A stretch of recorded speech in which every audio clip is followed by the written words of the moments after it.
Hey, Steve. Hey, Steve. Wow, this is the third of a three-part series, right? This is the third, and we're going 30-something. 30-something, and the 30-something we've got is Jonathan, and man, does he knock it out of the He park. really does. And at the end, there's an interesting little tidbit there. Absolutely, about his spouse, and I think it's just unbelievable. So. It really is. Yeah, so you're going to really enjoy this one. Stay tuned and check this out.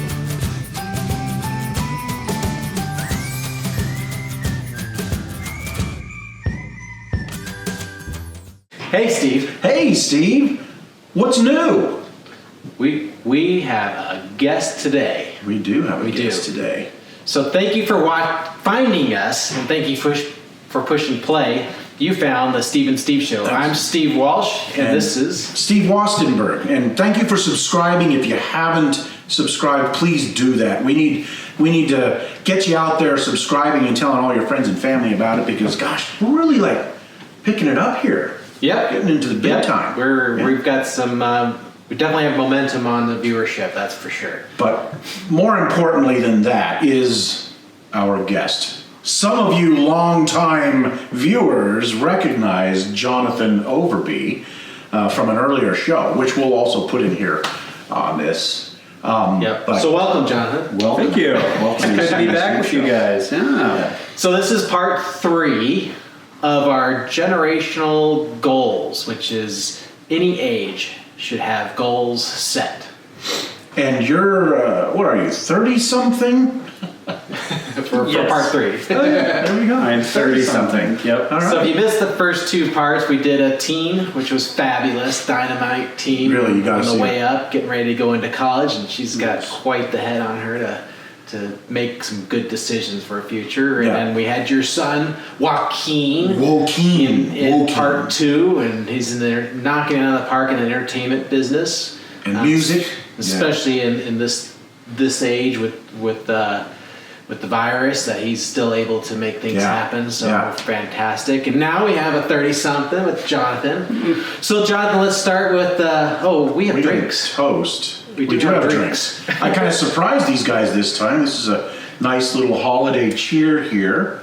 And I'll just let you try it and cheers. And then we'll tell you what it is. Tell us what it is. Yeah, we'll see. These are funky glasses too. Wow.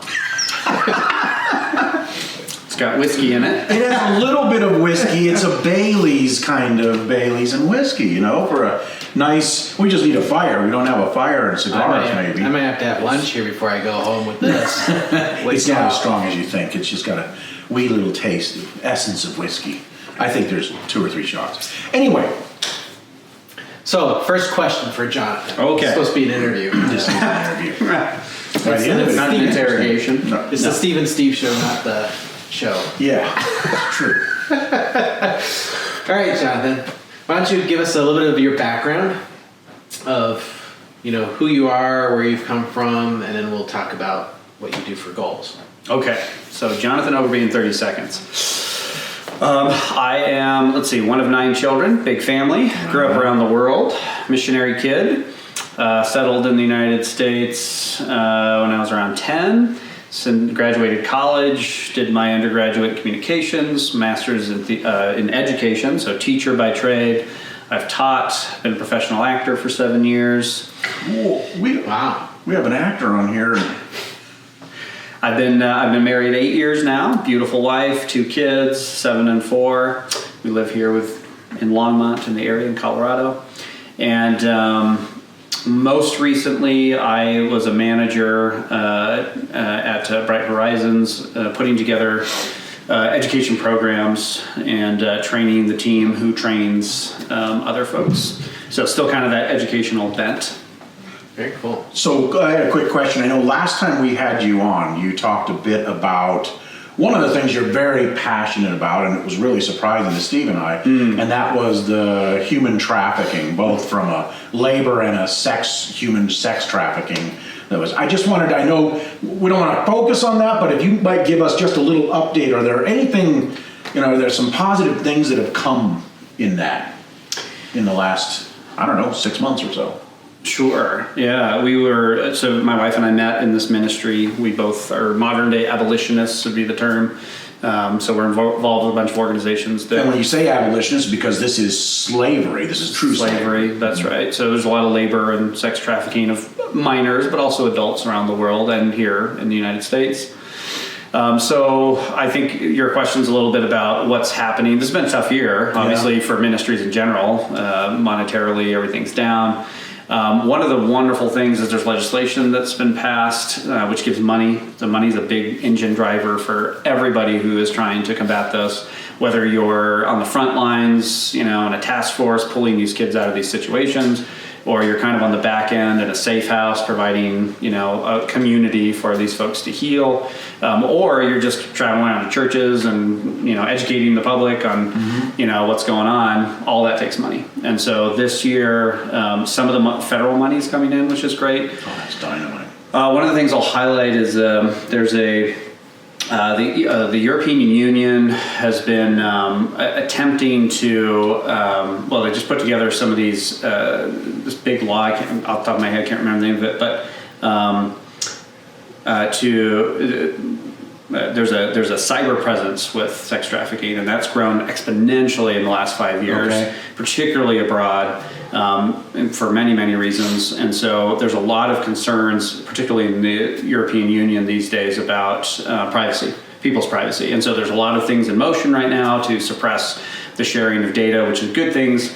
However, that puts a big damper on some of the efforts of trafficking or anti-trafficking groups. And so there's a lot of efforts right now going forward to make exemptions in those laws so that we can still, that's right. So if there's a suspicion of human trafficking, we can still get the information of those people.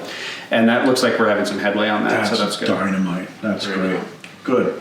Well, I just wanted to bring that up kind of to tie it. Sure. Because definitely everybody needs to go back and listen to that last video and that we did. that's a good portion of your life too, right? That you have a lot of passion, so you put a lot of this has kind of been our main ministry. My wife and I, we met in this ministry, and that's how we got together, and have held official offices with a lot of these groups, either they're local or international. So we try to support a lot of different folks.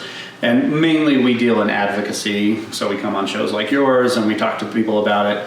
We go into churches, but also we have a passion for the what we call them safe houses. These homes or these communities that kids go to find physical, spiritual, and emotional healing. Excellent. So in the video or the recording that we did, the episode that we did with you over the summer, it actually did get a lot of views. It's one of our top videos. Yeah. So we'll put that link down in the comments. So if you want to see that video about the anti-human trafficking episode we did, Jonathan does give a lot of great details, and there's a lot of resources tied to that video that if you're interested in getting involved or learning more about it, those are a part of that. So we'll do that link down below in our comments. Quite surprising data, right? I mean, I think both of us were surprised in that video. Yeah. And I've known Jonathan for a while. Really surprising stuff in there. It is, even though with the organizations that you work with, you do a lot of, I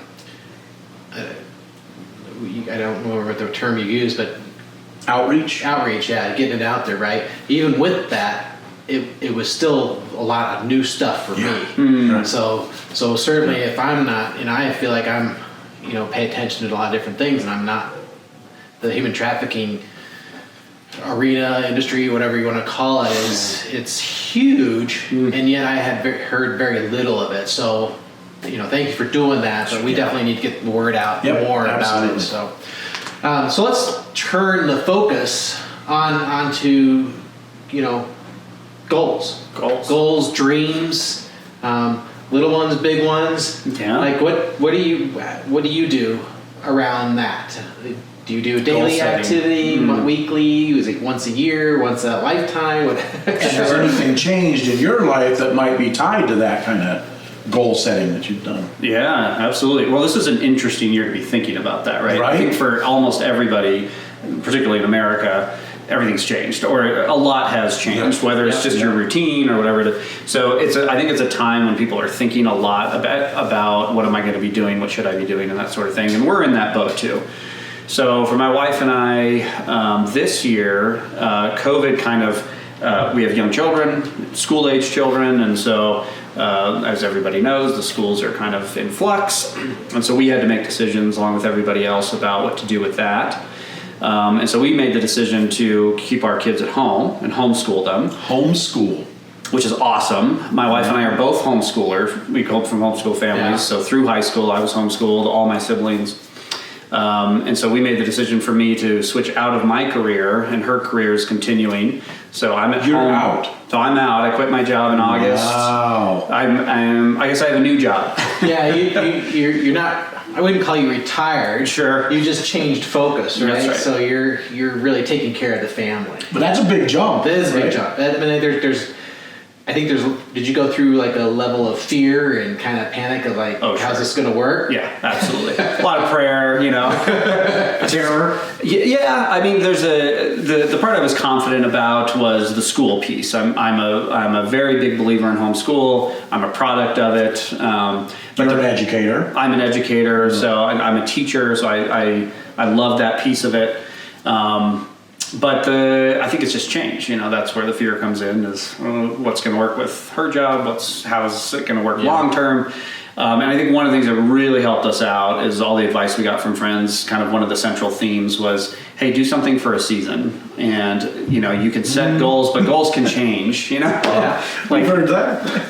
So, and that was great because it means you're taking one step and not 20. Right. And that's a much easier thing to do. And so we made the decision after a lot of prayer, and I am at home now with the kids. It's been a couple months, and it's going really, really well. That's just got to be something, to be there every single day, teaching your children.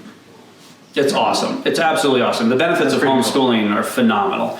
And one of the things that I think you get, anytime you give personal attention for a student, right, from the people who know them the best, their parents, is going to be the best experience for them. So homeschool kids across the nation consistently outscore public school kids on almost any category you can think of, which is wonderful. And one of the things that a lot of homeschool groups, so, even though we're doing homeschool, you still need support. And so I've plugged into a lot of other homeschool groups. And so we meet on a regular basis, and we do field trips, and, we do Latin classes together. We do, sports and karate and that whole thing.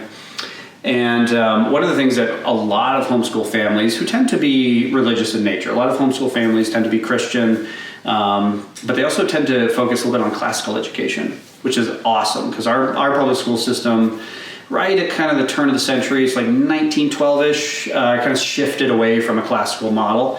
And homeschool really strongly kind of throws you back into that model.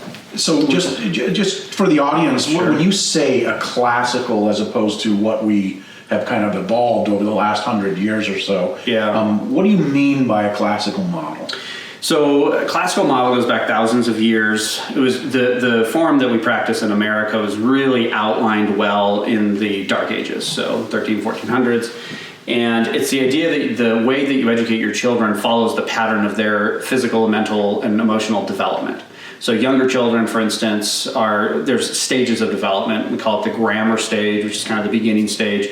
Kids like to mimic, right? This is how they learn language. They repeat what you say back to them over and over and over and over again. They never get tired of it. It's a game. Yeah. If I was going to teach you a math principle, let's say, as an adult, if I sat here and did it 50 times in a row, I'd be like, okay, let's do something with the equation now. But a child won't do that, right? They just want to keep mimicking, and it's just fun for them. And so it's a game almost. That's right. That's how they learn. That's how they process. That's how they develop. And so you just take advantage of their natural rhythms, and your approach to your education follows that rhythm. So we're going to do a ton of memorization as a young child. Obviously, they're going to reach a stage where they get, they're going to start putting pieces together. They're going to stop memorizing, and they're going to start doing what we call rhetoric, something, they're going to put stuff together with that. And so we're just going to follow that. The classical education model follows that kind of natural rhythm, and on top of that, it assumes, this is a really important piece, it assumes that a human being is a complete person, meaning that there is more to a human than materialism. So that we're not just automatons, machines that learn things and then repeat things. but that we actually care about things. And so it takes the person's emotional life into account, the person's spiritual, the child's spiritual. So you're trying to nourish the complete person. Yeah. If you don't do that, then you haven't educated the child. You're educating them to think, not to memorize things. One of the reasons we kind of switched, so today in America, I'd say generally speaking, we kind of have a subject approach. So you either learn math or you learn English or you learn history. And the idea is that by the time you're done, you've developed a skill set so that you are now valuable in the workforce. And then you can get a job, which is good. You do need to do that, but you can't ignore the person behind the skill set. And the person needs to be able to think critically. We need to teach logic in schools, which we're not doing anymore. So you need to teach argumentation, how to write, read and write, which is staggering that's kind of neglected. So all that is part of a classical education, and we're seeing a really big resurgence of that, even in public schools, charter schools, a lot of private schools, of course, and of course the homeschool sector. So one of my mentors is Robert Kiyosaki, Rich Dad, Poor Dad. Nice. And he talks about our school education system. And one of the things that he points to is about the same time, that 1912 is what you said? Yeah. Is about when the industrial age kind of really kicked off, right? And so he talks about I think it was the Rockefellers, where they really kind of put a lot of effort into the school system. And it was purely to develop workers. Right, in the factories. So they could read the order and make the parts. That's right. Right? So that's where that shift kind of went, is when we started looking at how do we get people into the factories and be able to do the piece that we want them to do, not think too much stuff, because we need them to be focused on just this. Automatons. You need them highly skilled, and we're seeing that repeat itself, because now we're in the 2000s. Information age. And we're in the information age, right? And we're seeing the exact same thing. You need this coding skill set or whatever it is. And those are good things. So he wasn't wrong, and that approach isn't bad, but you can't ignore the person behind it. So that kid still needs to know why they're coding. Right. And one of the things that Kiyosaki says is that we're not teaching a lot of what's important for life, right? We're not teaching how to do a bank, write a check, how to balance your bank book, right? There's a lot of things like, why you shouldn't be in debt. There's a lot of things there, and goal setting and stuff like that. Stuff is not taught, and it could be taught.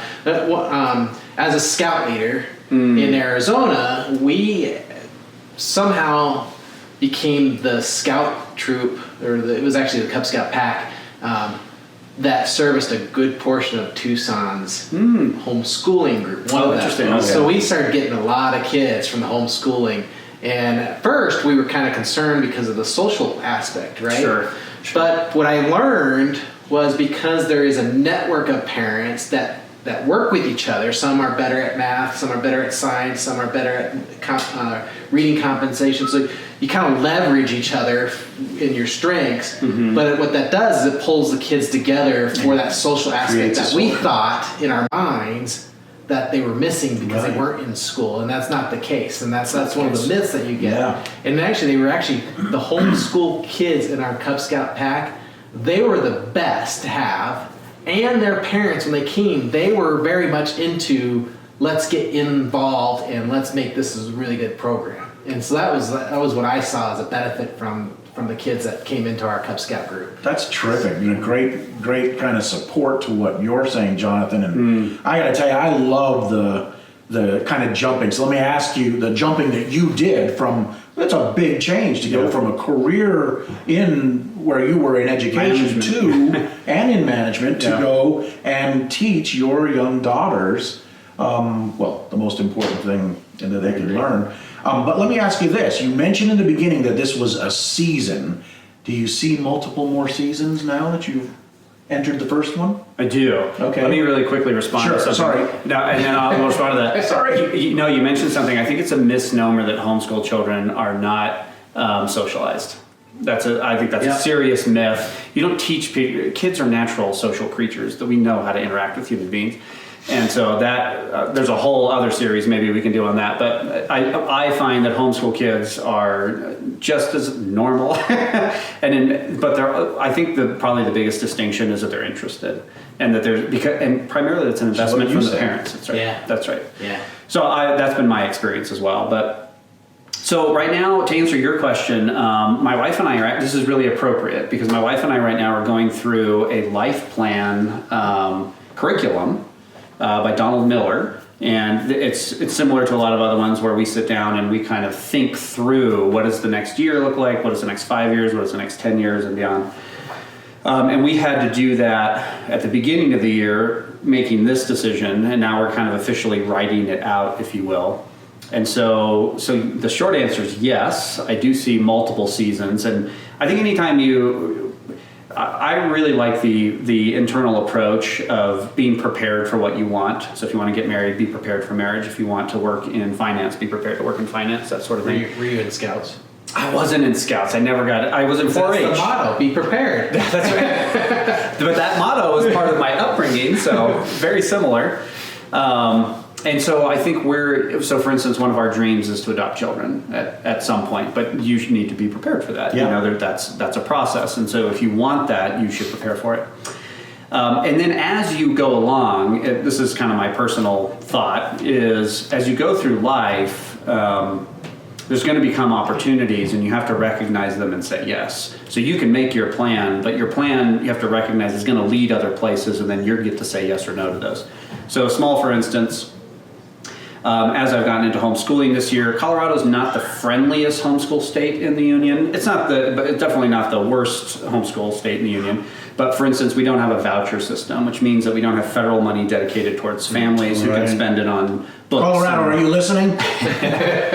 And actually most of the states do not have a federal or a statewide voucher system. And so that's an interesting thing that I think should be an option available to parents, particularly in our day and age. And so I've been researching that a little bit and getting them, just talking to different families and groups that are interested in that. And so that might possibly be an avenue, for instance, and be like, hey, that would be a 5-year, 10-year goal to see if we could make some movement on that. But I would never have thought of that if we hadn't had made this jump. Obviously, now I'm involved in it and I've got some skin in the game. So it leads, one thing leads to additional stuff. And it's interesting, the way you talked about creating a plan. 30-somethings out there, if you're not creating a plan, now's the time to start creating a plan, right? About this next year. You got right now to start beginning, what's next year look like? And it may not be this huge, multifaceted. How about starting with one great thing? Right. Well, and this is because it's December, and obviously we've got, Steve, your nativity set back here behind us and our Christmas lights. So we're in that holiday season. And this is a great time to reflect, the past year, the last 11 months, 12 months. And you mentioned that, this year, 2020, has been, with the virus, it's been very challenging for a lot of people, right? But regardless of the challenges that are being thrown at you from external sources and even internal, your thinking, you could still get a lot done. You just have to might change the way you approach it, maybe the way you think about it. I just recently went through my list of goals for 2020 and 2021. Oh, the ones you did in just a reflection of 2020.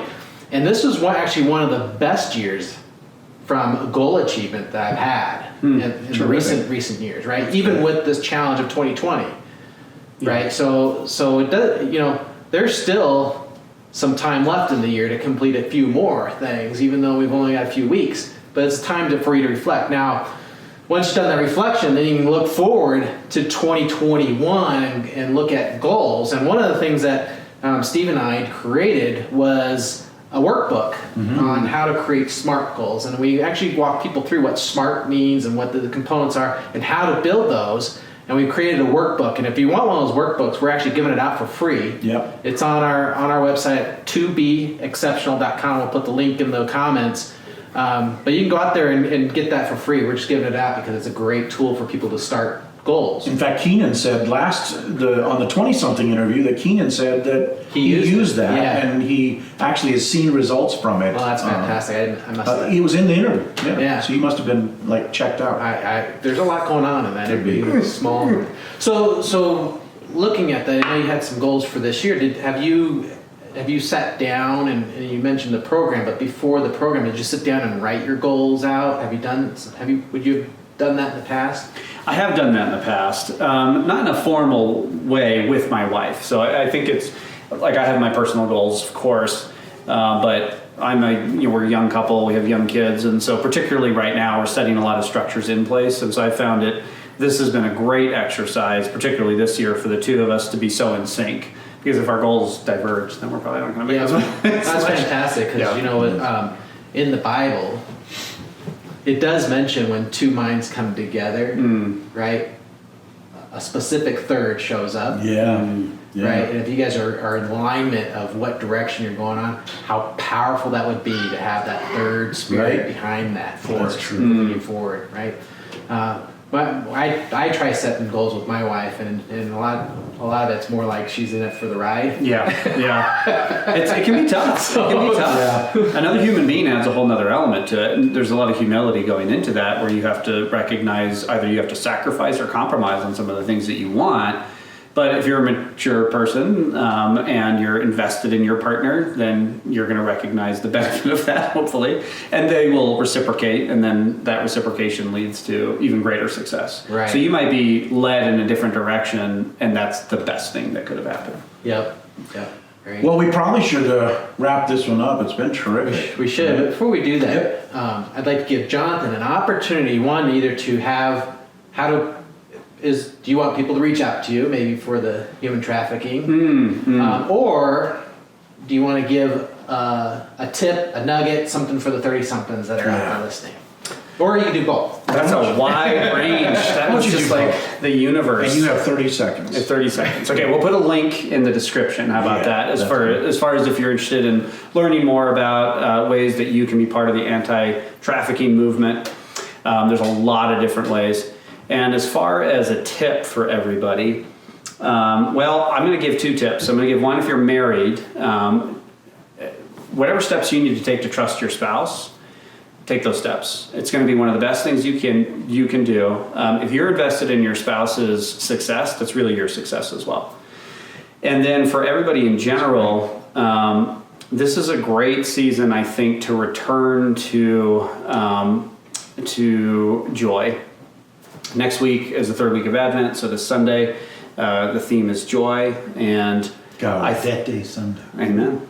I think that is if you reflect and meditate on that, it is a powerful, powerful tool and reality for you to tap into, and it's been very meaningful in my life. I don't think you'll regret it. So, cool. Leave you with that.